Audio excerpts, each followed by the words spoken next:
Naturally enough, the Jehovah's Witnesses were persecuted terribly all over the world, and outlawed in France and Canada.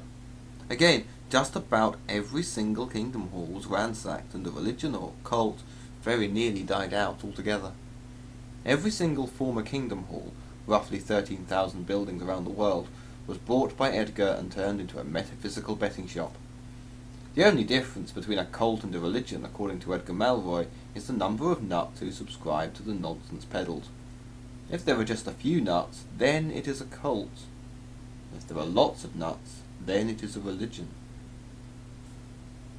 Everyone agreed that it had been a good thing that the Jehovah's Witnesses had decided against building a third mansion to house the prophets in when they returned to Earth, because very likely it would have been blown sky high after the Great Mania. The few Jehovah's Witnesses left had to not celebrate Christmas all year round in secret. They also told their closest friends of their only their closest friends of their belief that only 144,000 true believers would go to heaven, and that Jesus had died on a stake, not a cross. Sophia Alderson blamed everyone who hadn't listened to her for the Great Mania. Her following mushroomed out of all proportion, and great swaths of people stopped eating toast. The planet-wide consumption of carrot juice rose by 30%. Sheep and a few cows in Devon were even seen wearing jumpers and woolen shirts. And Rainthorpe House, which had long ago ceased to be any kind of medical institution, became swamped by thousands and thousands of followers. The only member of staff who remained was, of course, Dr. Cunningham, in what capacity no one, including himself, really knew. Edgar blamed nuts in general and this God idea, the childish habit humans had of ascribing onto the world human-like qualities, like caring and purpose. "The world doesn't care," he would shout sometimes, looking through his telescope at the rebuilding of London after the Great Mania. "It just doesn't care." Who do I blame? I blame Providence. If it had, that is, only been a cooler day perhaps, Thomas Duncombe wouldn't have had a drink, wouldn't have got his hand stuck, and wouldn't have been freed by two soaking wet Jehovah's Witnesses.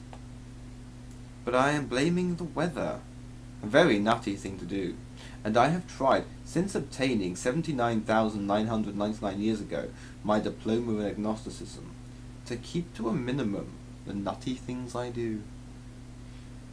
I try.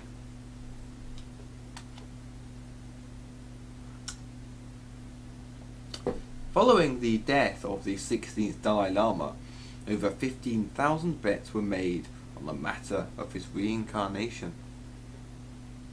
The Panchen Lama, whose role it was historically to find the Dalai Lama's reincarnation, left the Tashilampo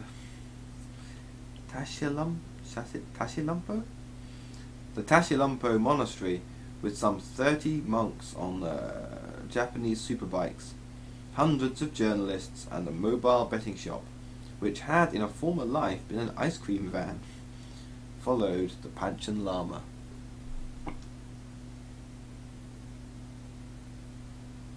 The Panchen Lama, the monks, the press, and the mobile betting shop travelled some 25 miles to a place known as the Shugtree Ridge, which overlooked Lamo Latso, the Vision Lake.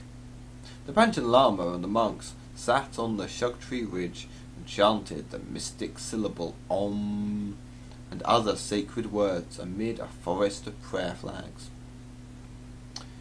When the submarine on the back of an articulated lorry reached the ridge, the Panchen Lama climbed inside, and the monks got to work, lowering the vessel into the Vision Lake.